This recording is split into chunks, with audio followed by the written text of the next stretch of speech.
किया तो हुकूमत आएगी जाएगी, और हुकूमत ये मोदी हुकूमत जश्न मना रही है जो 6 दिसंबर को हुआ।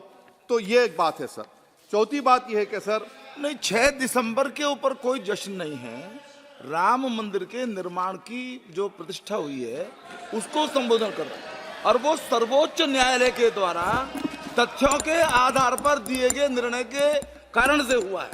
सर्वोच्च न्यायालय का निर्णय है, तो तथ्यों के आधार पर निर्णय है। वो विषय आपने बोल दिया, ठीक है, ओके। परंतु जो मंदिर का निर्माण है वो नियमानुसार सर्वोच्च न्यायालय के निर्णय से तथ्यों को देख करके। एक सेकंड, आप इस्लाम के बहुत जानकार हैं, विद्वान हैं वैसे भी अब कानून के। यदि किसी अन्य धर्म के स्थान पर मस्जिद बनाई जाए तो शायद उसको मान्य नहीं किया जाता। अभी एएसआई ने, सुप्रीम कोर्ट ने स्वीकार किया है कि वहां पर राम मंदिर था। तो इस विषय केवल यह है कि वहां पर राम मंदिर ठीक बना कि नहीं बना, वो विषय हो गया। तो कृपया इस पर यदि आप कुछ बोले तो बोलें प्लीज। सर मैं आपको गलत साबित कर दूंगा सर। और मैंने रुक तो जाइए बड़ी इज्जत के साथ सर, मैं आपकी बड़ी इज्जत करता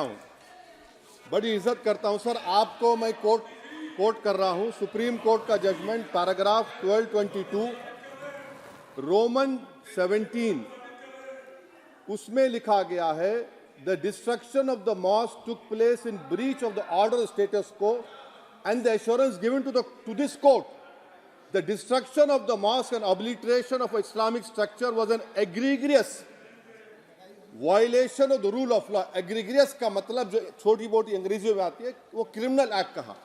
और सर आपने कहा था कि वहां पर मंदिर को तोड़कर बनाया गया। सर मैं आपके सामने ये तमाम चीजें लेकर दूंगा, सुप्रीम कोर्ट के जजमेंट के पैराग्राफ्स हैं जिसमें सुप्रीम कोर्ट ने एएसआई की रिपोर्ट को नकारा। उन्होंने कहा कि मंदिर को तोड़कर मस्जिद नहीं बनाई गई थी। सुप्रीम कोर्ट ने कहा, सुप्रीम कोर्ट ने कहा। अब और मैं रख दूंगा, आप पढ़ लीजिए। अच्छा सर, मैं अपनी तकरीर पर आ जाता हूं सर।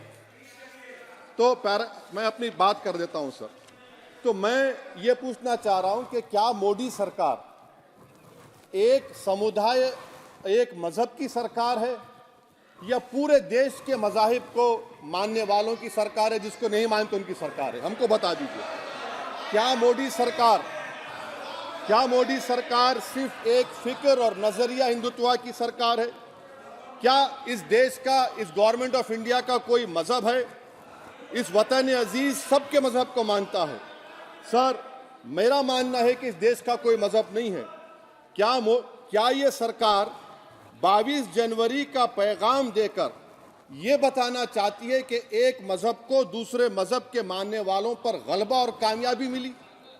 क्या आइन इसकी इजाजत देता है?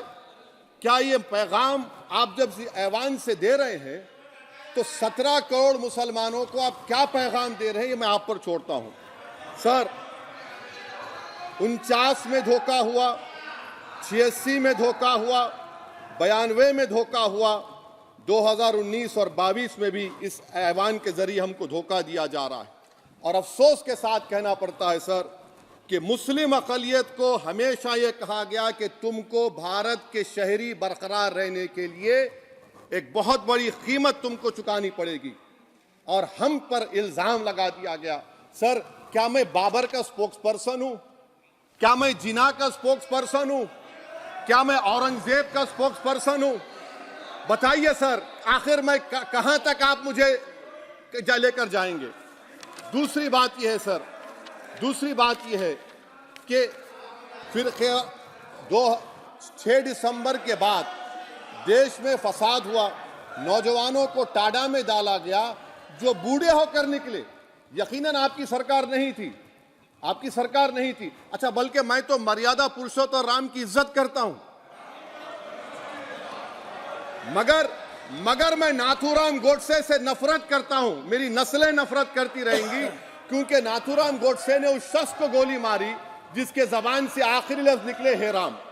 सर छठी बात यह है कि 87 में मलियाना हाशिमपुरा हुआ, 83 में नेल्ली हुआ, 44 में जम्मू में नस्ल कशी हुई, 2022 में हल्दीवानी में कत्ल हुआ, इतने धोखे सबसे बड़े किसको दिए गए? असदुद्दीन ओवैसी को दिए गए। मगर फिर भी मुझसे ही कहा जाता है कि वफादारी को तुम साबित करो अपनी ओवैसी। सर, आज भारत के 17 करोड़ मुसलमान अपने आप को अजनबी और एलिनेट महसूस कर रहे हैं। मैं बहुत बड़ी नाइंसाफी होती है। सर, ये कोई तारीखी नाइंसाफी को इंसाफ नहीं किया जा रहा है। स्पीकर बल्कि सर, अंग्रेजी में स्पीकर सर, केवल एक प्रश्न का जवाब ओवैसी साहब दे दें कि बाबर को वो आक्रमणकारी मानते हैं।